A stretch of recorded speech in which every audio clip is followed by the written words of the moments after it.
Welcome to the deep dive. Today we're looking into a really difficult case, one that didn't just get attention across Massachusetts, but truly shook public confidence in, well, local law enforcement and the whole justice system. Yeah, it's a heavy one. We're analyzing the sources surrounding the death of Boston police officer John O'Keefe back in 2022 and the incredibly intense legal journey of his girlfriend, Karen Reed. It's a story with just so many layers. Tragedy, obviously, but also these deep community splits and, importantly, documented problems with the investigation itself. It really is high stakes and very tough subject matter. Uh, So our approach here, our absolute mission, is to give you a clear factual path through it all. Strictly impartial. We want to lay out the evidence, the competing theories, and the, frankly, dramatic legal outcomes. and the amount of material is just vast. Hmm. We're talking about incredibly detailed cell phone data, conflicting forensic reports, official audits of the investigation. It's a lot to synthesize. 2 full trials as well. Right. The first ended with a hung jury, which tells you something right there. And the second trial, it finished with a verdict that I think it's fair to say surprised a lot of people watching closely. So our job, really, is threefold. First, nail down that minute-by-minute timeline from that night. Second, clearly present the two totally opposing legal arguments. Was it a motor vehicle homicide, or was it, as the defense claimed, a murder inside the house followed by a cover-up? And third, and this is crucial, we have to shine a light on the major controversies that really compromised the integrity of the state's investigation from early on. Before we dive into the evidence, though, it's vital we remember the person at the heart of this, John J. O'Keefe III. He was 46 years old, a Boston police officer, a 16-year veteran on the force. Highly respected from all accounts. Yes, and highly educated, too. Degrees from Northeastern University, a master's in criminal justice from UMass Lowell. But maybe the most poignant detail, the sources really emphasize this, was his role as a guardian. That really stood out. After his sister and brother-in-law passed away, John took on the guardianship of their young children, his niece and nephew. He lived with them in Canton, Massachusetts. Understanding his dedication there, it just underscores the immense loss his family and the community felt. That commitment definitely provides critical context. And his girlfriend, Karen Reed, the defendant, she also had a significant professional background, a financial analyst at Fidelity for many years, and she was also an adjunct professor at Bentley University. Right, she had degrees from Bentley, too, finance undergrad and master's. Yeah. And the couple, they weren't new. They'd met way back in 2004, apparently, but had gotten back together more recently in 2020 during the pandemic. She was living in Mansfield at the time this all happened. Okay, so knowing who they were sets the stage a bit for the events of that night. Let's get into that evening, Friday, January 28th, 2022.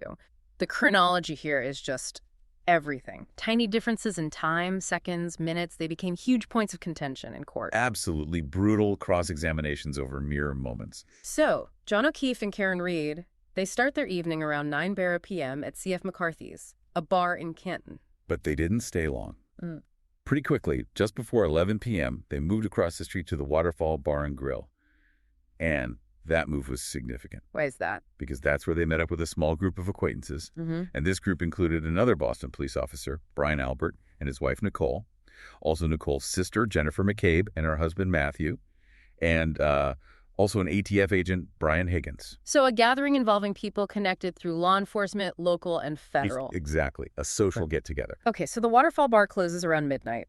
The group decides, let's keep going, head over to the Albert family's house at 34 Fairview Road. Apparently, Brian Albert Jr. was celebrating his 23rd birthday. Right. And we know from security footage, Reed and O'Keefe left the Waterfall together at 12:11 a.m.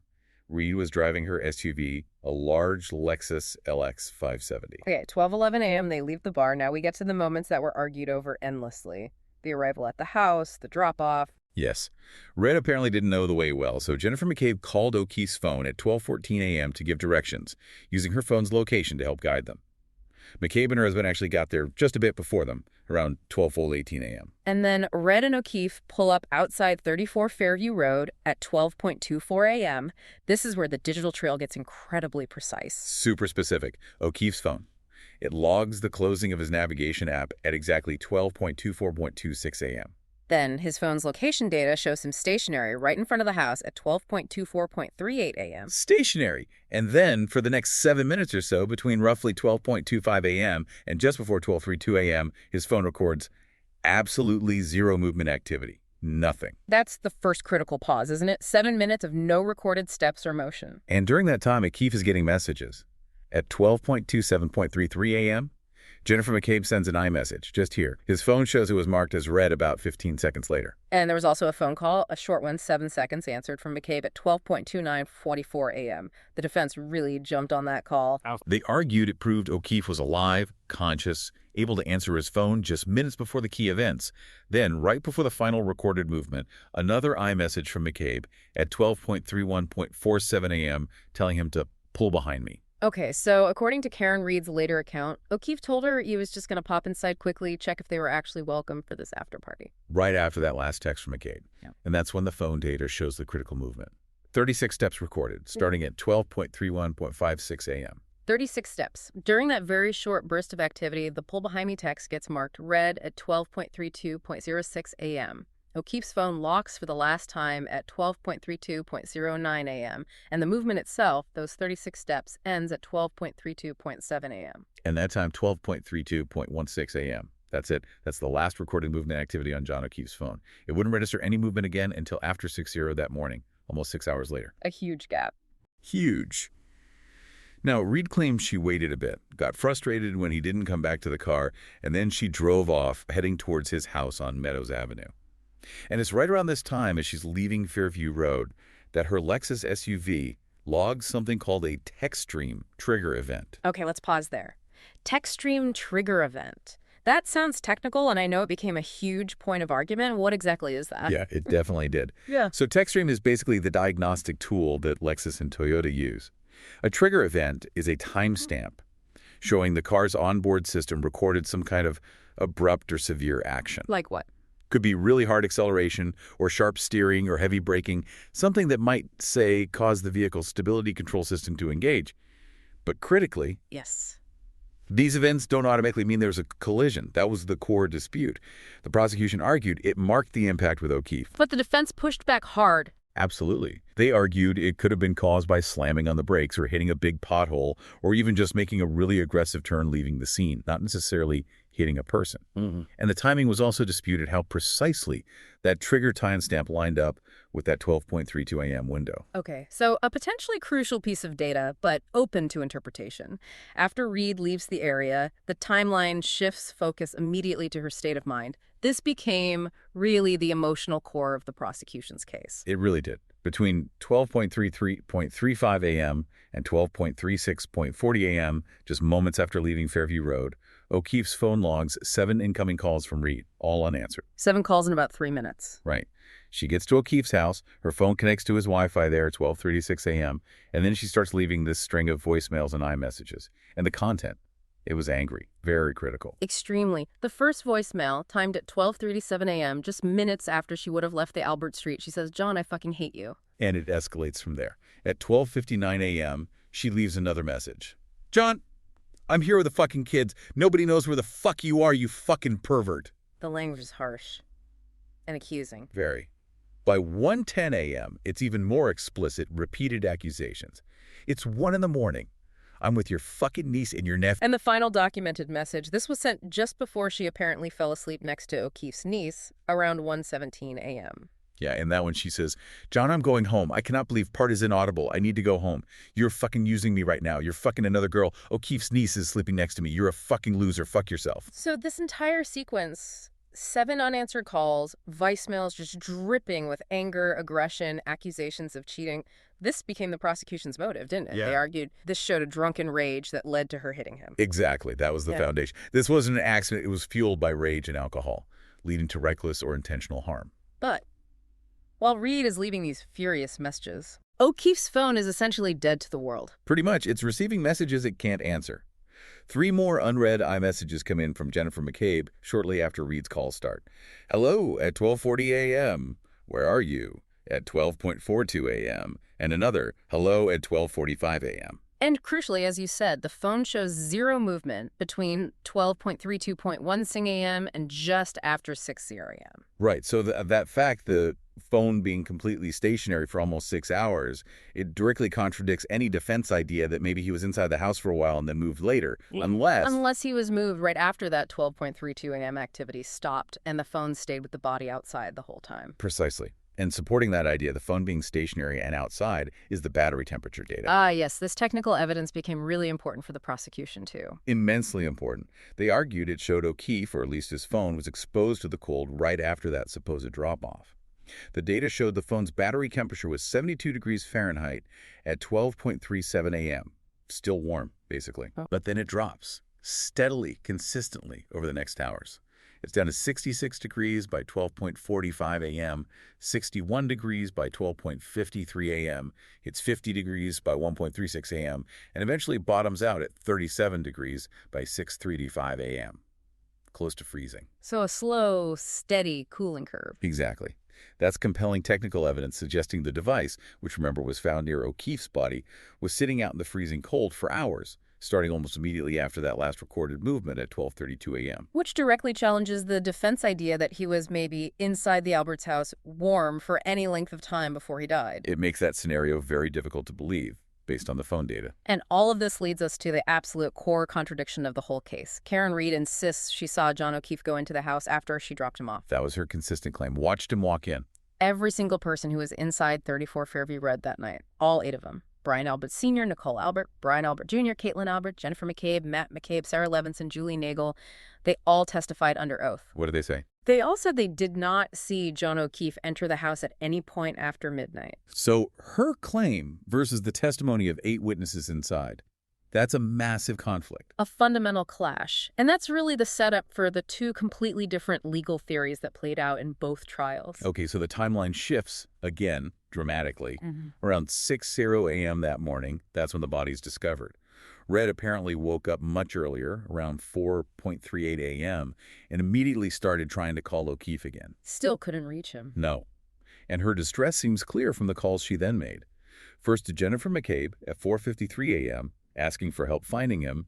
Then she called their friend Carrie Roberts at 5 a.m., urging her to come help search too. Right. I remember Roberts testified about that call, said Red sounded completely distraught, yelling things like, "John is dead. Carrie, Carrie." Yeah, and apparently O'Keefe's niece also heard Red saying things earlier that morning, expressing worry, asking questions like, could I have done something? Or could he have been hit by a plow? Shows anxiety, maybe confusion. So the journey back to 34 Fairview Road was frantic. Reed, McCabe, and Roberts arrived back at the Albert house around 6 a.m. And it's Reed who finds him. Finds O'Keefe's body lying near a flagpole in the front yard, partially covered by snow from the storm overnight. And the timing fits the phone data again, right? O'Keefe's phone health app registered its first movement since 12:32 a.m. at 6:04.01 a.m. Exactly, right when the body is discovered and presumably moved or attended to. Okay, so the discovery itself immediately sparks another major conflict in testimony, what Reed said right then and there. This became huge at trial. Reed always maintained she asked a question born of panic and confusion. Could I have hit him? Did I hit him? A question. But that's not what others heard. No. Jennifer McCabe, and importantly, 2 paramedics who arrived soon after, they all testified that Reed repeatedly made a statement, an admission. I hit him. Not a question, a declaration. Just the difference between a question mark and a period, but legally. Yeah. Enormous. Absolutely enormous. That reported statement, I hit him, became a cornerstone of the prosecution's argument that she knew exactly what she'd done. Okay, so this really sets the stage for the 2 opposing theories of the case. Let's break them down clearly. First, Theory A, the prosecution's case. What was their argument? Led by prosecutors Adam Lally and Laura McLaughlin. Their narrative was pretty straightforward on the surface.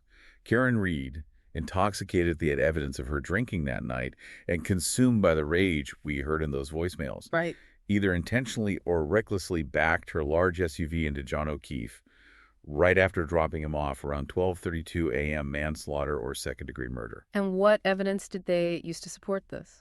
They focused on connecting the damage on her Lexus to O'Keefe and the scene. First, pieces of her broken right rear taillight that were found in the snow near where O'Keefe's body lay. Physical evidence linking her car to that spot? Yes. Second, they pointed to hair evidence. Hair found on Reed's car that was consistent with O'Keefe's mitochondrial DNA, mtDNA. Okay, mtDNA. We should probably clarify what that means, because the defense challenged this, right? Big time. So mitochondrial DNA is inherited only from your mother. It's not unique like nuclear DNA. So while the testing showed the hair could have come from O'Keefe. It could also have come from his mother, his siblings, any maternal relative. Exactly. It could match potentially thousands of people in his maternal line. So it's useful for exclusion ruling people out, but it's not definitive proof it was his specific hair on that part of the car. So suggestive, but not a smoking gun for the prosecution. Correct. Strong enough for them to argue contact, but it gave the defense an opening to argue reasonable doubt, especially when they started alleging evidence tampering later on. What else did the prosecution rely on? The digital evidence, definitely. That tech stream trigger event from the Lexus, they argued that marked the moment of impact. And they pointed to the damage on Reed's car itself, the broken taillight, a dent arguing it was consistent with hitting a person. So their picture was, she hits him in a rage, possibly fueled by alcohol, damages her car, leaves the scene, and only comes back hours later when the panic sets in or she realizes the severity. That was the core narrative for Theory A. Okay, now let's pivot to the complete opposite. Theory B, the defense's case. What was their argument? Theirs was far more complex, alleging a third-party culprit and, crucially, a cover-up involving local law enforcement. A cover-up? How did they frame that? Their argument was stark. John O'Keefe never made it out of 34 Fairview Road alive after going inside or trying to. They theorized he was beaten badly inside the house, and then his body was moved outside, positioned near the flagpole, and basically left there for Reed to find, setting her up to take the fall. And the motive for this alleged cover-up? The defense pointed directly at the close relationships. The Alberts, their friends, their family, many were current or former police officers related to police or federal agents like Higgins. They argued this created a massive conflict of interest that led investigators to protect their own network rather than find the truth. So they attacked the physical evidence presented by the prosecution.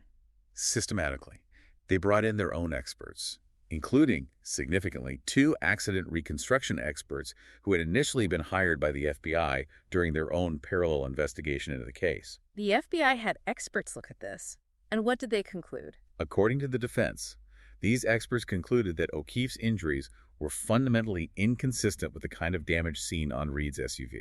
Inconsistent how? Can you elaborate on that? That seems vital. Yeah, it was a cornerstone of their case.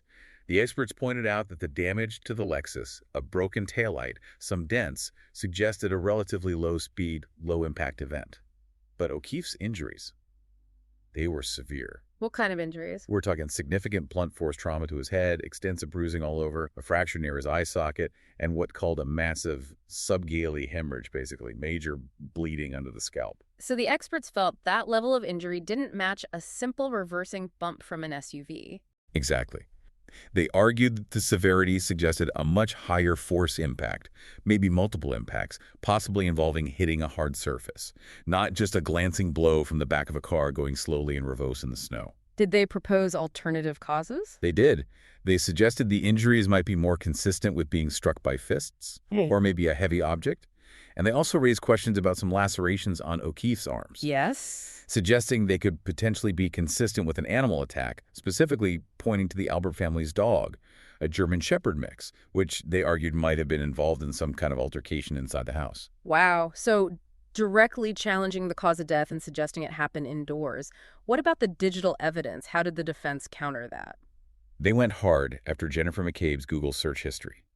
They claimed forensic analysis showed McCabe searched for how long to die in cold at 2:27 a.m. 2:27 a.m. That's hours before the body was found, around 6 a.m. Precisely.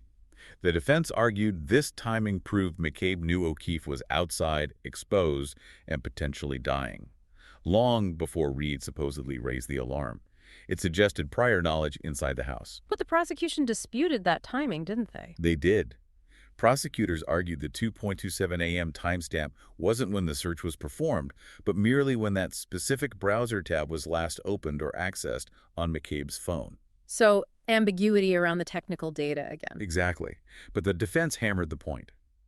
The search term existed in her history around that critical time. O'Keefe's phone was silent and stationary. It created significant doubt about McCabe's credibility and what the people inside the house knew and when they knew it. And then there was the anonymous tip. That played a role, too. A significant role in shaping the defense narrative. Reed's first lawyer, David Yannetti, received a tip not long after her initial arrest. This tip basically laid out the cover-up story. What did the tip allege specifically? It alleged that O'Keefe got into a fight inside 34 Fairview Road and was beaten by Brian Albert Sr. and his nephew, Colin Albert. And then, the tip claimed, his body was dragged outside onto the lawn by Brian Albert Sr. and an unnamed federal agent later identified by the defense as Brian Higgins. And the defense presented this in court. They did, supported by statements from a private investigator they hired, Stephen Scanlon. They argued this wasn't just a vague theory. They had specific names, a sequence of events: assault inside, body moved outside to frame Reed.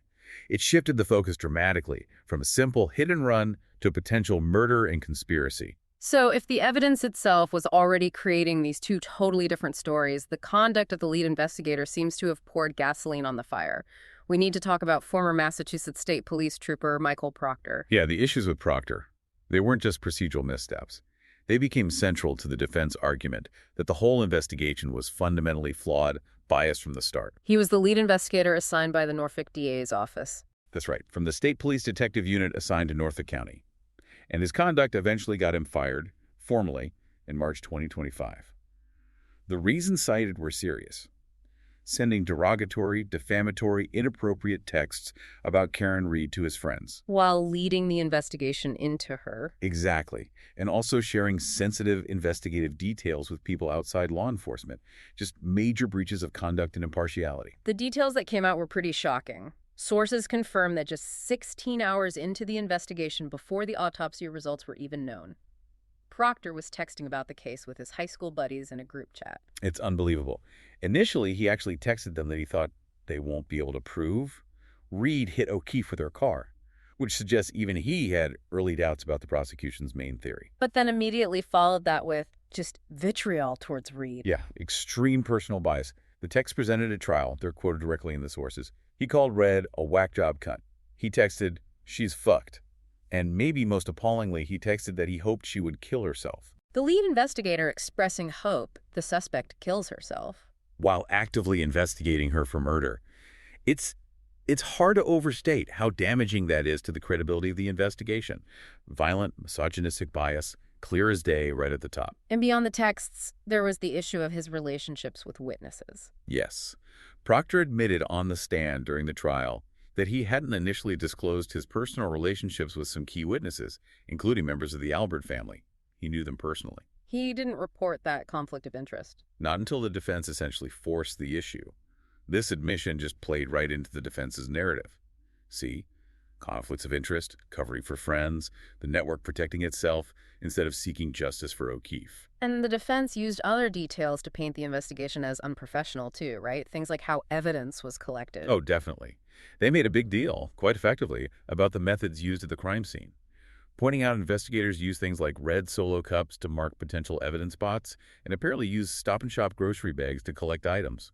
Not exactly standard evidence collection protocol for a homicide. Not at all. It sounds minor, maybe, but it allowed the defense to raise serious questions about professionalism, chain of custody, potential contamination, basically casting doubt on the integrity of any evidence collected that way. And the accusations went further than just sloppy work. They did.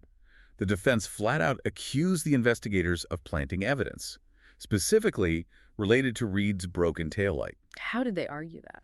They presented testimony and some digital analysis suggesting Reed's taillight might have actually been intact after midnight on January 29th when she left the scene.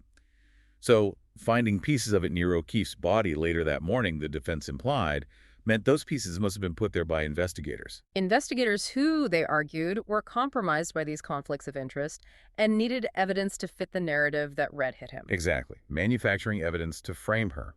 It's a serious allegation, but Proctor's bias and the procedural issues gave it traction. The impact of all this went way beyond the courtroom, too. We learned that the U.S. Department of Justice got involved. Yes, that was confirmed. In January 2024, letters became public confirming the DOJ's general counsel was overseeing a federal investigation into the Norfolk District Attorney's Office, Michael Morrissey's office, specifically looking at their handling of this case. Federal oversight. That signals serious concerns at a high level. Absolutely. It suggested the worries about how the local investigation was run were substantial enough to warrant federal scrutiny. And locally, in Canton, the community was completely split. Deeply polarized. You had residents who firmly believed Red was guilty and others equally convinced she was framed in a police cover-up. It got very public, very heated. I remember reading about a rolling rally. Yeah, July 2023. Yeah. About 50 cars driving through Canton, protesting what they saw as a cover-up. Some even demonstrating outside the homes of people involved in the case, like the Alberts and maybe even Proctor. There were later reports of vandalism against lawns of people supporting Reed, too. It got ugly. The pressure on the local police department must have been immense. So intense that residents forced the issue. At a special town meeting in November 2023, they actually voted to fund an independent audit of the Canton Police Department's handling of the case. An independent audit. What did that find? It resulted in a big 200-page report released in 2025 and documented specific, pretty damning failures by the first officers who responded to the scene that morning. Okay, let's go through those specific failures. They seem critical to understanding how the defense could argue reasonable doubt so effectively. What was the first one? Probably the most critical. Yeah. The audit-confirmed officers failed to take photographs of John O'Keefe's body at the original location where it was found, near the flagpole, before he was moved into the ambulance. No photos of the body in situ. None. From an investigative standpoint, that's catastrophic. It immediately opens the door for the defense to say, see, you can't prove he hasn't moved there. The scene was compromised from the start. No pristine visual record of where he fell or where he was placed. Okay, what was the second major failure? Lack of professional witness interviews. Key witnesses, especially those inside the Albert house, weren't formally interviewed in the crucial hours right after O'Keefe was taken to the hospital. Yeah. When interviews were eventually done, They weren't recorded. they were not recorded. Again, this allowed the defense to argue that testimonies could have been coordinated or influenced in the meantime. It cast doubt on the reliability of those witness accounts. Third failure. Scene security. Both the state police and Canton police failed to properly secure the Albert residence or maintain a constant police presence there in the hours after the body was found. So people could potentially go in and out, evidence could be removed or altered? That was exactly the defense argument. That evidence might have been cleaned up, destroyed, or even planted before the state police crime scene unit finally do their more thorough search later on. And there's a fourth point about video footage. Yes. The audit found Canton police didn't promptly turn over video footage they had from their own systems showing Reed's Lexus while it was impounded in their Sallyport. Why was that significant? While they eventually released it, the delay fed into the defense narrative that officials were hiding or manipulating evidence related to the car's condition. All these procedural failures, documented by an independent audit, they became the foundation for the defense strategy. They argued the state just couldn't meet its burden of proof because the investigation itself was so deeply flawed by incompetence and bias. Were there consequences for the officers involved in these failures? There were. Trooper Proctor, as we said, was fired in March 2025 after the first trial's revelations. Sergeant Yuri Buchanek, another state trooper involved, was transferred to an administrative role, basically taken off active investigation duties. Acknowledging issues with his decisions. Seemed that way. And locally, Canton Police Detective Kevin Albert, who was related to the Albert family, and present at the scene, he was put on leave and later got a 3-day unpaid suspension based on his trial testimony and his actions that morning. So tangible fallout showing the damage to the department's credibility was real even before the final verdict came down. Okay, so with all this conflicting evidence, the opposing theories, the huge problems with the investigation, the legal process itself must have been incredibly complex and unpredictable. Let's walk through how the charges against Karen Reed evolved. It was definitely a journey. She was first arrested and arraigned back in February 2022 in Stoughton District Court. The initial charges were manslaughter, leaving the scene of an accident, and motor vehicle homicide. And she pleaded not guilty. Yes, pleaded not guilty, posted bail $80,000 and was released. But then things escalated. In June 2022, a Norfolk County grand jury returned new indictments. Upgrading the charges significantly. Very significantly. They indicted her for second-degree murder, manslaughter while operating under the influence OUI, and leaving the scene of a collision causing death. Much more serious felony charges. So that set the stage for the first major trial, which started in April 2024. You said it lasted 8 weeks. 8 intense weeks. Testimony from 68 witnesses. The prosecution really leaned into Reed's angry voicemails, the evidence of her drinking, the taillight pieces, the hair evidence, trying to build that picture of rage-fueled vehicular homicide. And the defense team. Alan Jackson, David Giannetti, Elizabeth Little. They countered hard with a third-party culprit theory. They hammered away at the investigation's flaws, using Proctor's texts, the audit findings, the conflicting expert testimony about the injuries, using all of that to argue reasonable doubt and point the finger at people inside the house. Did the defense try to get the case thrown out before it even got to the jury? They did. They filed motions to dismiss, specifically citing those federal crash reconstruction experts who said O'Keefe's injuries didn't match the car damage. But the judge didn't grant that. No, the presiding judge, Beverly Canton, denied the motion to dismiss. However, she did give the defense significant room to present their third-party culprit theory, as long as it was based on, quote, relevant, competent, admissible evidence. That allowance was important, though, right? It meant the defense could really explore the cover-up angle in detail. Absolutely. It forced the prosecution onto the defensive, having to defend not just Reed's alleged actions, but also the credibility of the Albert family, Jennifer McCabe, and the state police investigators themselves. And in the end, that first jury, they just couldn't reconcile the two stories. They couldn't. After all that testimony, all the media attention, they deliberated for 25 hours. A long time. Then, on July 1st, 2024, they sent a note to the judge saying they were deadlocked. They cited fundamental differences in their beliefs about the evidence and the timeline. A hung jury. Judge Canton had to declare a mistrial. What happened after the mistrial? Did the defense try again to stop a second trial? Oh, yes. They argued aggressively that the charges should be dismissed. They claimed that talking to some jurors afterwards revealed the jury had actually agreed Reed was not guilty on the most serious charges, second-degree murder, and leaving the scene even if they were stuck on manslaughter. But the judge didn't buy that argument. No. So Reed's lawyers appealed that denial up the chain, first to the Massachusetts Supreme Judicial Court, and they even made an emergency request to the U.S. Supreme Court. Trying to block the second trial on double jeopardy grounds, saying she couldn't be tried again for charges the first jury might have acquitted her on. Exactly. But all those requests were ultimately denied. The courts basically said a mistrial due to a hung jury doesn't preclude a retrial. So the path was cleared for round 2. Which must have put immense pressure on everyone involved. The second trial started when? April 1st, 2025. You could feel the intensity ratcheted up. The prosecution brought in additional specialized lawyers. Reed beefed up her defense team, too. Was the evidence presented much different in the second trial? A lot of it was similar, the voicemails, the phone data, the conflicting witness accounts. But there seemed to be an even greater focus on disputed technical details from her car and more scrutiny on estimates of Reed's blood alcohol level that night. And the defense strategy. Double down on the framing and cover-up allegations. They continued to challenge how O'Keefe died, pushing the alternative theories like the dog bite possibility, and really hammering the timeline of the taillight damage, arguing it was altered after the fact.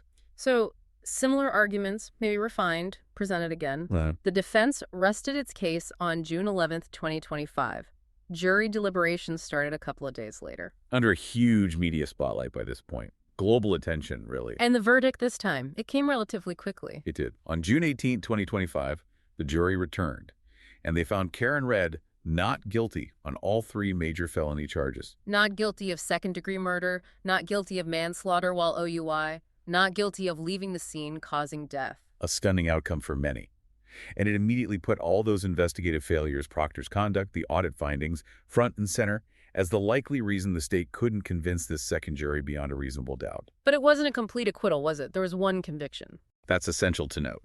The jury did find her guilty of the lesser charge, the misdemeanor, operating under the influence, OUI. So they believe she was driving drunk that night. Yes, they convicted her on that count. And the sentence for just the OUI. It was pretty standard for a first-time OUI offense in Massachusetts. Judge Canton sentenced her to 1 year of probation. She had to complete the state's impaired driving program. It's often called the 24D program. It involves education and maybe some treatment. She also had to do outpatient substance abuse treatment, and her driver's license was suspended for up to 90 days. So probation and programs, but no jail time. A conviction that acknowledged the drinking, but acquitted her of causing O'Keefe's death. Precisely. It gave the prosecution something proof of intoxication, but it was a clear rejection of their core homicide case. And the legal battles aren't entirely over, are they? There's a civil suit. Right. The O'Keefe family filed a wrongful death lawsuit back in August 2024. It names Karen Reed, accusing her of killing John, but it also names the 2 bars, C.F. McCarthy's and the Waterfall. Accusing them of over-serving her alcohol that night. Exactly. That civil case was put on hold while the criminal trial finished. Now it's expected to move forward. So the fight over legal responsibility for John O'Keefe's death continues in civil court. And one final point on accountability, what happened with Trooper Proctor's attempt to fight his firing? After the second trial ended and all his misconduct was aired so publicly, Proctor initially did appeal his termination from the state police. But later, in October of that same year, he withdrew the appeal. Essentially accepting the firing. It appears that way, implicitly accepting the state's decision based on his actions. So stepping back from the details of the trial, this case really does feel like a profound example of institutional breakdown, doesn't it? The tragedy of John O'Keefe's death got so horribly tangled up with these deep issues within local law enforcement. Absolutely. Conflicts of interest, questionable practices. And it wasn't necessarily an isolated incident in that area, which makes it even more disturbing. There's a direct link, or at least a parallel, to another case in Norfolk County. You're talking about the Sandra Birchmore case in Stoughton. Exactly. Sandra Birchmore was a young woman, 23, found dead in her apartment back in February 2021. Initially, local authorities ruled her death a suicide. Initially. But that changed. It did, thanks largely to federal investigators stepping in the same kind of federal scrutiny that eventually looked into the O'Keefe case. The feds alleged foul play in Birchmore's death, and a Stoughton police detective, Matthew Farwell. He was involved in both cases. He was involved in the initial investigations of both Sandra Birchmore and John O'Keefe, and Farwell was later charged with Birchmore's murder. Wow. So the pattern is suspicious death, questionable initial local investigation, federal intervention revealing major problems, and often involving the same personnel. That's the pattern that emerges. Reed's defense team specifically requested police documents related to the Birchmore case during the O'Keefe trial. They pointed out that key figures like Norfolk DA Michael Morrissey, Canton Police Sergeant Michael Lank, and Detective Kevin Albert were involved in aspects of both investigations. And the Birchmore case had its own strange twists too, right? Something about paternity. Yeah, adding another layer of complexity. It was initially believed by many, including Farwell himself, that he was the father of Birchmore's unborn child. But DNA testing later, in 2025, proved that wasn't true. Just more confusion and questionable circumstances surrounding that related case. So the parallel is stark. It suggests the problems in the O'Keefe investigation, the poor evidence handling, the conflicts, the potential cover-up narrative might not have been unique, but maybe indicative of broader systemic issues in how investigations involving law enforcement associates were handled in that county. It certainly strengthens that interpretation. And the Karen Reed acquittal, particularly on the major charges, could be seen not just as the state failing to prove her guilt, but as a direct consequence of the state presenting a case built on evidence that was just too tainted by bias and procedural failures. It's striking how digital evidence played such a central role, yet was ultimately undermined. The phone logs, the battery temperature, that data told a powerful story about O'Keefe's final hours. Incredibly powerful circumstantial evidence. But in the end, it seems the proven failures of the human investigators, Proctor's texts, the audit findings, the scene contamination, created too much reasonable doubt for the jury to ignore that digital trail. And public pressure, the protests, the local reporting on the cover-up theory, that clearly played a role in forcing transparency, too. It absolutely did. The intense scrutiny likely prevented aspects of this case from being easily dismissed or hidden. The trial, in many ways, became less about just Karen Reed's guilt or innocence and more a referendum on the integrity of the investigation itself. The prosecution simply couldn't overcome the damage done to the credibility of their own key witnesses and evidence handling. When the lead investigator is shown to be deeply biased, when basic protocols aren't followed, when conflicts of interest aren't disclosed, it becomes almost impossible to meet that high burden of proof beyond a reasonable doubt. So the legal outcome provides justice for Karen Reed on the murder charges, but it leaves that fundamental question: how exactly did John O'Keefe die? Tragically unanswered for his family and the public. It remains unresolved in that sense. The devastating loss of John O'Keefe, it underscores the human cost, the grief his family endures. But the case itself serves as this stark reminder of why the systems we rely on for justice must be beyond reproach, especially when law enforcement investigates one of its own. Which really brings us to the final thought we want to leave you with. Considering the not guilty verdict on the murder and manslaughter charges, considering the documented, proven flaws in the original investigation, the audit, Proctor's conduct, the federal review, what does this whole saga truly tell us about the absolute, non-negotiable need for rigorous police accountability? And what does it say about the necessity of demonstrating unimpeachable investigative integrity especially when conflicts of interest are present, if the state ever hopes to meet its burden of proof in these incredibly sensitive, high-profile cases. Because if you can't trust the process, Then the pursuit of truth, the pursuit of real justice for victims like John O'Keefe, becomes fundamentally undermined.